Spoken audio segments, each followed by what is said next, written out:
안녕하세요. 세상에서 가장 쉬운 재테크 채널 이재용 이매진의 탐나는 재테크입니다. 반갑습니다. 네.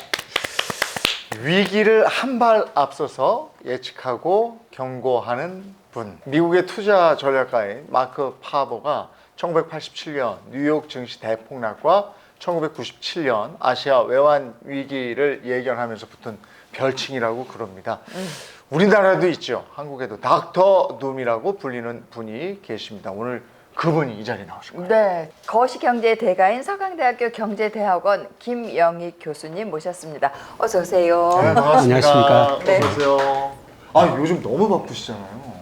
예, 좀 부르는 데가 많아가지고요. 나이는 네. 들었는데 여기서 불러줘서 고맙다고 찾아다니고 있어요. 아유, 별 말씀을요. 아니, 모시고 싶어 하는 분들이 너무 많아가지고요. 저희 시청자들에게 오늘 어떤 얘기 해주실 겁니까? 예, 지금은 그 리스크 관리를 좀 하시면은 네. 아주 부자 될 기회가 머지않아 올 것이다. 이런 말씀을 좀 드리고 싶습니다. 리스크 관리를 하면 부자 될 기회가 올 것이다 라는 것은 이 주식시장이 계속 이럴 거는 아니다. 예, 네. 예, 주가라는 건 장기적으로 오르고요. 반드시 사이클이 예. 있는데 지금 사이클상 하락 국면이거든요. 이 사이클이 끝나면 또 상승 국면이 시작됩니다. 예. 꾸준히 지금 저 주식장의 하락장 예견을 하셨잖아요. 예. 그럼 하반기에는 좀 달라질 거라고 보시는 거죠? 전체적으로는 큰 흐름은 하락 추세인데요. 네. 우리가 그 산을 등산해서 산을 내려다 보면은 작은 언덕쯤이 있거든요.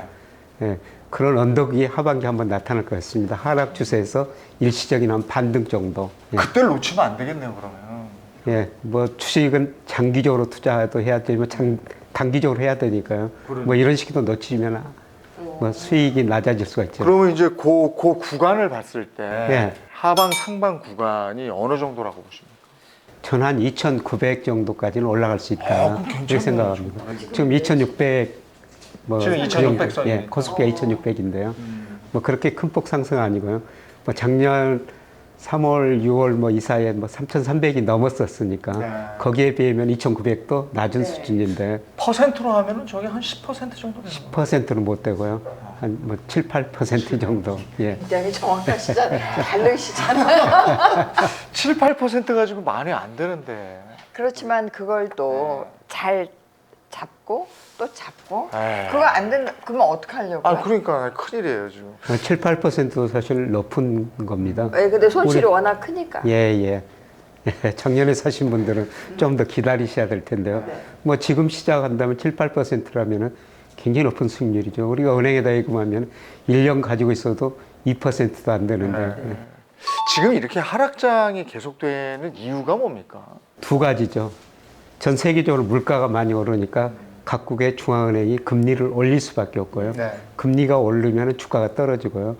그다음에 금리가 오르더라도 경기만 좋으면 주가는 올 수가 있거든요. 네. 근데 전 세계 경기가 서서히 지금 나빠지고 있어요. 네. 또 금리도 오르는데 경기도 나빠지니까 주가가 떨어질 수밖에 없는 것이죠. 그렇다면 지금 이 상황에서 현금을 가지고 있어야 되느냐, 아니면 아까 교수님 말씀이 한 7% 정도 반짝 오를 수 있는 장이 있으니까 그러면 지금이라도 투자해서 그런 이득을 좀 봐야 되느냐, 이 부분에서 또 고민이신 분들도 있을 거라고. 지금 현금 가지고 계신 분들은 좀 주식 비중 늘려도 될 것 같은데요. 근데 문제는 이게 추세적인 상승이 아니니까 네. 제가 뭐 적극적으로 투자하기는 좀 권유하기는 좀 쉽지 않은 상황이고요. 그러니까 지금 살짝 샀기도 하지만 또 그걸 또 살짝 팔고 나오기도 그러니까 해야 포인트를 될것 놓치면 같아요. 안 되니까, 네. 타이밍을 놓치면 항상 네. 안 되니까. 그런데 그 시기를 사실 누구도 정확하게 네, 그렇죠. 알 수가 없고요. 네, 그런데 제가 생각하기에는 뭐 지금 2,600 이하 주가 지수는 많이 싸졌거든요. 네. 한 뭐 우리가 일평균 수출이나 우리 명목 GDP, 우리 경제 성장으로 하면 한 2,900 정도가 적정 주가가 돼요. 네. 뭐 그 정도까지는 올라갈 수는 있습니다. 네, 그런데 그 시기가 언제냐, 또 언제 떨어지냐, 이거는 정확히 알 수 없습니다만은 제가 보기에는 한 3분기 뭐 이 무렵까지는 한번 2,900 근처까지는 한번 갈 것 같습니다. 3분기면은 얼마 안 남았는데. 예. 네. 그러니까 7, 8, 뭐 7, 8, 9 네. 뭐 이 정도.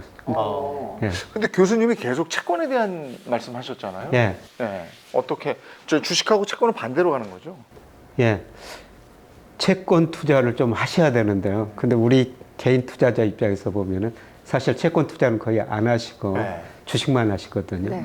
예, 그런데 내년에 경기가 나빠지면요, 금리가 미리서 떨어져요. 예, 그래서 대표적으로 뭐 한국은행이 뭐 오늘 또 기준금리를 올렸지만은, 네. 근데 시장 금리가 기준금리보다 더 똑똑하거든요. 시장이 한국은행보다 더 똑똑합니다, 지금. 예, 그런데 시장에서 금리가 서로 저 수급에 따라서 결정이 돼요. 근데 대표적으로 우리나라 10년 국채 수익률 정부가 발행하는 국채가 있거든요. 이게 얼마 전에 그 3.4%까지 올라갔는데 네. 제가 보기에는 지나치게 높은 수준입니다. 예, 그리고 지금 3.3, 3.2%에서 움직이고 있는데요. 내년이 경기가 둔화될 것이라고 생각된다면, 예상된다면 이 금리가 떨어지게 되거든요. 금리가 떨어지면 거꾸로 채권 가격은 올라가게 돼요. 사실 그동안 채권 투자하신 분들 많이 손해봤습니다. 네. 금리가 올라가니까 채권 가격은 떨어지니까요. 네. 예, 그런데 지금 금리가 높은 수준이 있기 때문에 저는 점차 금리가 떨어지리라 보고 있습니다. 예, 그래서 이럴 때는 그 채권 투자 하셔야 된다. 저는 차라리 은행에다 돈 맡기는 것보다는 정부에서 발행을 10년 국채에서 하는 게 더 낫다고 생각하고 있어요. 아니 지금 저희들 생각은 지금 금리가 계속 올라가니까 이 금리가 떨어지겠어? 이렇게 생각하고 있는데요. 아주 장기적으로 보면 금리가 떨어지는 과정에서 지금 일시적인 반등입니다. 예, 금리가 제가 떨어진다고 보는 이유는 우리 성장 능력이 많이 떨어지고 있어요. 우리가 과거에는 7% 성장하고 10% 성장하고 그랬는데요. 지금 성장 능력이 2% 이하로 떨어지고 있습니다. 네. 예, 그리고 우리 기업들이 과거보다 투자를 줄이다 보니까요. 돈이 우리 경제가 남아 돌고 있어요. 그리고 요새 은행들 가보면은 뭐 지점장들이 이런 농담도 합니다. 과거에는 우리가 돈이 부족한 경제였거든요. 그래서 기업인들이 은행 지점장한테 아가지고 돈 좀 빌려주십시오 이렇게 사정했는데 지금은 돈이 남아도니까 우리 은행 지점장들이 기업 찾아다니면서 돈 좀 써주십시오. 우리 은행 돈 좀 써주세요. 그렇게 돈이 우리가 남아도는 경제거든요. 그래서 기업들이 과거보다 돈을 안 갖습니다. 사실 차별화는 됐지만요. 우리 기업들이 가지고 있는 현금성 자산이 작년 말에 이제 919조 원이나 됩니다. 엄청 많거든요. 아니 근데 요번에 저 정권 바뀌고 대기업에서 투자를 뭐 삼성 같은 경우 450조를 한다는데 5년 동안 예, 이렇게 막 돈을 투자하겠다는 거잖아요. 예, 투자해도 지금 919조 현금성 자산을 가지고 있으니까요. 뭐 450조 투자하더라도 또 그런 회사들은 계속 또 돈을 벌 거거든요. 그게 뭐 1년에 450조 투자한다는 게 아니라 5년에 걸쳐서 투자한다는 거니까요. 뭐 대기업들은 여유 자금이 참 많습니다. 현금성 그 자산을 이렇게 많이 보유하는 입장이라고 저도 들었거든요. 예, 그래서 이렇게 현금화를 많이 하고 있는 거죠. 예, 기업들이 미래가 불확실하고 그 다음에 투자할 때가 그렇게 마땅치 않으니까 돈 벌어가지고 지금 일단 현금을 가지고 있다가? 대기업들이 많이 쌓아놓고 있는 거예요. 그 채권 얘기 뭐 했었는데 그 외인들이 한국 주식을 팔아서 우리 채권을 사잖아요. 예, 같은 맥락입니까? 예. 외국인들이 작년에 우리 주식을 한 25조 원 정도 팔았거든요. 근데 채권은 65조 원 정도 샀어요.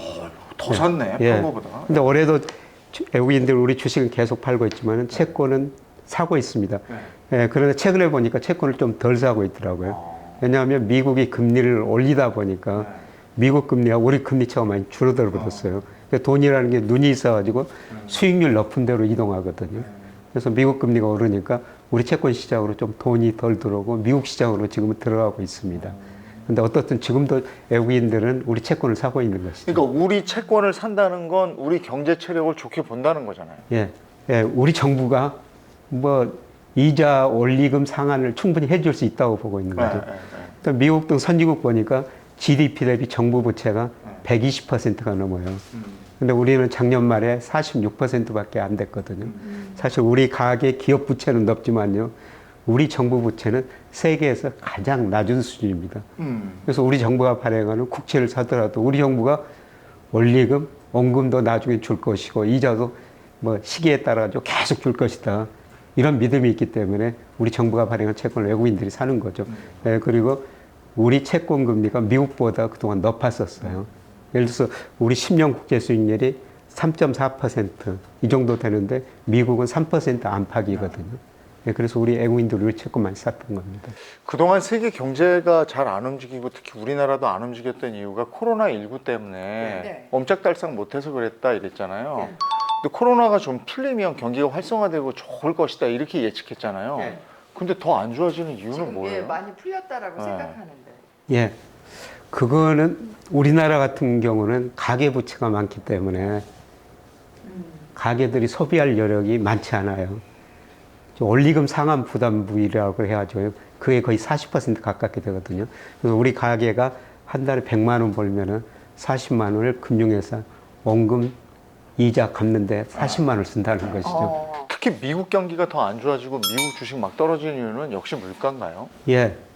미국 물가가 사실 우리 물가가 말씀하신 것처럼 많이 올랐지만 미국 물가는 더 많이 올랐어요. 예. 휘발유값이 우리나라보다 비싸다는 예. 얘기도 들었어요. 미국 4월 소비자 물가가 8.3% 전년 동월 대비.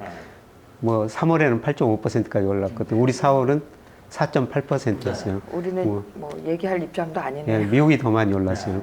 그러니까 미국이 그렇게 물가가 많이 오르니까 금리를 인상할 수밖에 없죠. 우리나라 한국은행, 미국은 연방준비제도 연준이라고 그러거든요. 가장 중요한 목표가 물가 안정이에요. 네. 그러니까 물가 목표치 2%로 설정했으니까 그 훨씬 높게 오르니까 금리를 인상할 수밖에 없는 것이죠. 예, 그런데 미국의 문제는요. 사실 우리나라 주가, 집값도 많이 올랐지만 미국이 더 많이 올랐어요. 집값이. 예. 주가도 더 많이 올랐습니다. 그렇죠. 예, 미국 역사상 제가 보기에는 미국 주가가 가장 거품이 심각해요. 그러니까 거품 심각한 정도를 여러 가지로 재을 수가 있는데요. 대표적인 게 미국 주식시장 시가총액을 GDP로 나눈 거예요. 네. 이게 작년 3분기에 334%였습니다. 지난 10년 평균이 180%였고 2000 IT 거품 그때 주가가 굉장히 많이 올랐거든요. 그때 210%였어요. 지금 3배가 넘게. 네, 거품이 발생했다. 지금 꺼지고 있는 과정이죠. 지금 나스닥 지수 급락했지 않습니까? 그런데 러시아가 우크라이나를 쳐가지고 전쟁을 하고 있는데요. 러시아 주가보다 더 많이 떨어진 게 미국 나스닥 지수입니다. 네, 그만큼 기술적 거품이 발생해서 붕괴되는 것이죠. 그런데 나머지는 미국 집값이에요. 사실 우리 집값도 많이 올랐다고 그러지만은 미국 집값이 우리보다도 훨씬 더 많이 올랐거든요. 우리가 전도시 아파트 가격이 2009년 3월이 저점이었었어요. 그리고 올 4월까지 올랐는데 전도시 평균이 74% 올랐거든요. 그런데 미국은 2012년 3월이 저점이었는데 20대 도시 주택 가격 올 2월까지 보니까 119% 올라버렸어요. 2배가 넘게 올랐네요. 예. 그런데 2006년에 미국 집값이 많이 오르고 그 다음에 급락하다 보니까 2008년 미국에서 글로벌 금융위기가 발생했지 않습니까? 그것보다 더 심각해요. 네, 그러니까 미국은 지금 주식에서 거품이 붕괴되는 과정이고요. 이제 부동산 시장에서 거품이 발생했다가 붕괴되고 부동산 시장 거품이 붕괴됐다. 미국서 이런 소식이 나오면은 그때 이제 미국 자산을 사시면 될 것 같습니다. 그럼 아직 아니다. 아직은 아니죠. 이렇게 떨어졌는데 아직도 갈 길이 있다. 많이 떨어져가지고 아마 좀 반등을 할 거예요. 네, 그런데 상승 추세로 아니고 조금 오르다가 내년 상반기에는 부동산 가격까지 떨어지면은 미국 소비가 많이 위축될 거예요. 우리 GDP 중에서 소비가 차지하는 비율이 46% 정도인데 미국은 70%나 됩니다. 그런데 미국 사람들이 자기 금융자산 중에서 주식 비중이 54%나 돼요. 이 역사상 최고치거든요. 네. 과거 2000년 IT 거품 붕괴 직전, 2008년 글로벌 금융위기 직전 한 48% 정도 됐어요. 지금 54%라는 거는 그만큼 주가가 많이 올랐고 주가가 떨어지면 미국 소비 심리가 많이 위축될 거라는 거죠. 거기다 집값까지 떨어지면은 소비가 많이 줄어들 수밖에 없어요. 근데 이걸 이제 그 미국이 예. 미국 당국이 이걸 컨트롤할 수 있느냐. 그러니까 세계 경제에 미국이 뭐 절대적인 영향을 미치기 때문에 이쪽에서 컨트롤이 안 되면 연쇄적으로 터질 거 아니에요. 그럴 능력이 있다고 보세요. 컨트롤 능력이 제가 보기에는 별로 없는 것 같아요. 그럼 어떻게 해? 그럼 우리도 그럼 어떻게 우리 어떻게 영향을 대처를 해야 돼? 받는 거네요. 우리도 영향을 받죠. 엄청 영향받죠. 그런데 제가 이렇게 경제 변수라는 게 추세가 있거든요. 네. 이 추세를 정부가 바꿀 수는 없어요. 예를 들어 우리나라 집값 한번 보십시오. 지난 정부에서 집값을 안정시키기 위해서 28번인가 억제 정책 냈다고 그러지 않습니까? 근데 계속 올랐어요.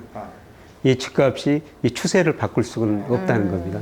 다만 정도는 조금 완화할 수가 있어요. 그리고 경제라는 게 자산 가격이라는 게 연착륙이라는 게 없습니다. 특히 자산 가격이라는 게 오를 때는 펀더멘탈을 가대평가하고 떨어질 때는 가소평가해 버리죠. 그러니까 적정 가치보다 밑으로 떨어져 버린다면 이거는 정부가 통제할 수가 없는 거예요. 아, 교수님, 그럼 지금 주식 다 빼야 되고 지금 집도 팔아야 되고 이런 겁니까? 우리도 저 집값이 이렇게 올랐으면 미국처럼 거품이 반영됐을 텐데 그 우리도 빠질 거 아닙니까? 네. 예, 저는 빠지리라 보는데요. 근데 집은 사는 곳이거든요. 그렇지. 집 한 채인데 그걸 예. 팔기가 참 뭐. 집 한 채에 있는 건 그냥 사는 곳이기 때문에 그냥 사시는 게 좋습니다. 근데 혹시라도 뭐 투자 목적으로 집을 사셨다. 그거는 네. 안 가지고 있는 게 맞고. 예. 그리고 뭐 지금 집을 사시겠다. 그러려면 좀 기다리시는 게 나을 것 같습니다. 우리 집값도 제가 추세를 구해 보니까요. 추세가 꺾이고 있거든요. 제일 먼저 대전이 꺾이고 있고 대구가 꺾이고 있고 서울 강북이 꺾이고 있고 다 꺾이고 있어요. 예, 그 추세라는 거는 정부가 바꿀 수 없다는 겁니다. 저는 윤석열 정부에서 올 하반기 내년 가면요. 이명박 정부에서 집값이 하도 떨어지니까 부양책을 계속 냈지 않습니까? 네.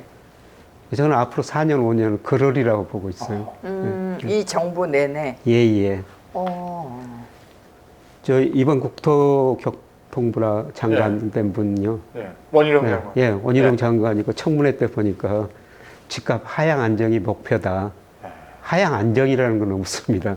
오를 때는 항상 많이 오르고 떨어질 때는 많이 떨어지는 게 또 그래서 집값이거든요. 안정은 아니군요. 하긴 하향만. 예전에 집값 떨어질 때 보면 강남 집값도 30-40% 떨어졌어요. 예, 맞습니다. 예, 제가 10년 전이었었는데요. 그 여의도 한 아파트에서 전세 살 때였었어요. 예, 그때 그 아파트에서 김연아 씨도 전세 살아가지고 가끔 엘리베이터 타면 얼굴도 보기도 했었습니다만. 근데 제가 그때 무슨 걱정을 했냐면은 그때 30-40% 떨어졌어요. 혹시라도 아파트 가격이 전세 가격 밑으로 떨어져가지고 제가 전세금을 돌려받지 못할까. 그 뉴스에도 나오고 그랬어요. 그 역전세라고 네, 그러죠. 역전세. 그러니까 장기적으로 부동산 가격이 오를 수 있지만은 모든 자산 가격에는 사이클이라는 게 있는데 지금 제가 보기에는 그런 사이클이 서서히 시작되고 있다. 예, 그렇게 보고 있습니다. 아니 그럼 살고 있는 집이라고 해서 지금의 최고가인데 계속 내려갈 느낌을 받으면은 팔아가지고 돈으로 갖고 있다가 그건 이제 일반 그거는 쉽지 않습니다. 그건 안 되지. 쉽지 또 않죠. 떨어지면 더 그럼 떨어질 것 어떡할 가지고요. 그래서 저 사는 집은 그냥 편안하게 집값이 오르든지 내리든지 그냥 사시는 게 좋습니다. 이사 가더라도 딴 데 떨어지면 내 거 떨어진 거나 이 집 떨어진 거나 비슷하니까 또 옮겨 탈 수 있어요. 네, 그렇게 하는. 근데 또 하나 궁금한 게요. 달러를 그렇게 찍어냈잖아요. 그러면 달러 가치는 떨어져야 되잖아요. 근데 왜 달러가 전 세계적으로 강세예요? 달러 가치가 강세를 보이는 것은요. 두 가지 때문입니다. 최근에 미국이 금리를 많이 올린다. 그러니까 돈이 눈이라는 게 있어. 돈에 눈이 있어 수익률 높은 데로 이동한다는 겁니까? 그래서 미국이 금리를 올린다니까 미국으로 돈이 몰려들 것이다. 그 다음에 러시아가 우크라이나를 침공해서 글로벌 경제 금융 시장이 매우 불안해졌지 않습니까? 달러는 안전자산이다.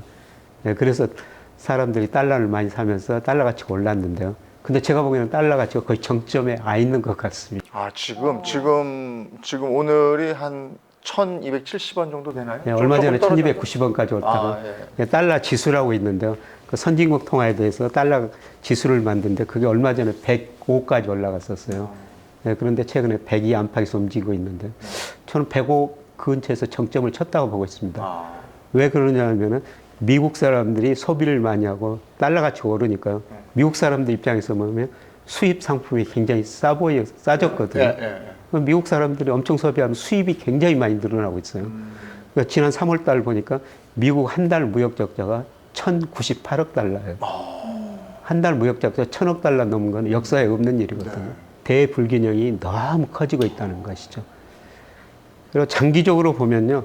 그 IMF가 뭐 세계 경제 전망을 하는데 미국 비중이 올해는 좀 올라가는데 2027년까지 전망하는데 미국이 세계 GDP에 차지하는 비중이 계속 축소될 거라는 겁니다. 미국 비중 축소라는 건 달러 가치가 하락할 거라는 거죠. 그리고 각국의 중앙은행이 뭐 외환을 다 보유하거든요. 달러도 보유, 유로, 그다음에 엔, 위안화 보유하고 있는데 달러 보유 비중을 계속 줄이고 있어요. 아, 그래요? 예. 예를 들어서 2000년에 세계 중앙은행이 평균적으로 달러를 71% 보유했어요. 근데 작년에 보니까 59%로 줄어들어 와, 버렸거든요. 확 줄었네. 예. 그만큼 과거보다는 달러를 못 믿고 미국 경제를 신뢰도가 좀 떨어진다는 겁니다. 그래서 달러 비중이 계속 축소되는 추세예요. 그러니까 장기적으로 보면은 달러 가치가 하락할 것이다. 예. 그러면 상대적으로 우리 원달러는 미달러로 표시되니까 달러 가치가 하락하면은 원화 가치는 오를 수밖에 없죠. 네. 예. 그래서 저는 환율이 최근에 1290원 뭐 조금 넘었는데요. 물론 일시적으로 또 불안해지면 1300원도 넘을 수 있는데 그거는 아주 일시적이라는 겁니다. 시간이 갈수록 미국 경제 대부채가 너무 많기 때문에 달러 가치는 하락하고 다른 통화 가치가 오를 거라는 겁니다.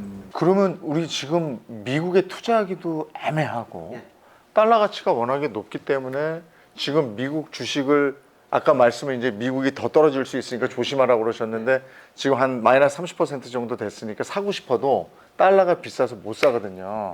근데 이런 사람들은 그러면 우리나라 투자, 미국 투자 망설이다가 어디 다른 나라는 없을까? 이런 생각을 할 수도 있잖아요.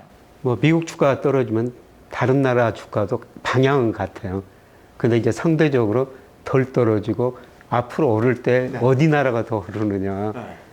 네, 그거는 저는 중국 등 아시아 지역이라고 보고 있거든요. 중국, 인도, 베트남, 인도네시아. 중국은 지금 엄청 떨어져 있던데요. 엄청 떨어졌는데 뭐 싸게 살 기회가 오리라고 보고 있습니다. 다시 올라간다. 예, 예. 예, 중국 경제도 지금 안 좋거든요. 예, 그런데 중국이 고성장에서 완전히 저성장 국면으로 갑니다. 근데 경제가 안정성장 국면에 들어서면은 그동안 고성장할 때는 돈이 실물로 갔거든요. 근데 돈이 금융으로 들어와요. 근데 요새 보면은 뭐 미국의 큰 금융회사, 대표적으로 JP 모건, 골드만삭스 이런 회사들이요.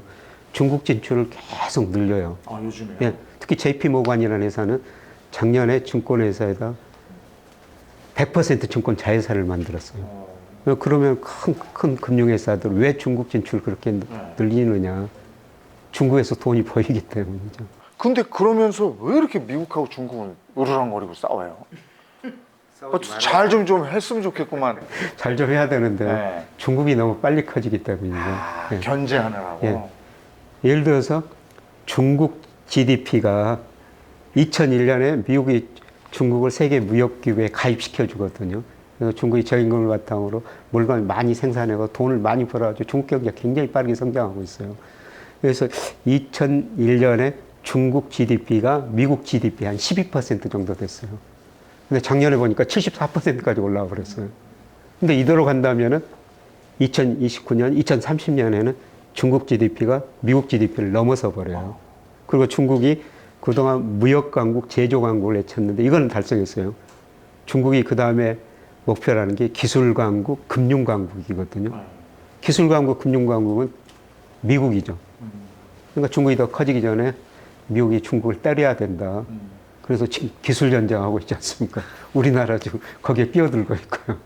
근데 교수님이 보시기에 세계 경제가 좀 평안해지려면 선행돼야 되는 것이 이제 중국 봉쇄 풀고 예. 중국이 저 경제에 좀 신경 좀 쓰고 정치만 신경 쓰지 예, 말고 예.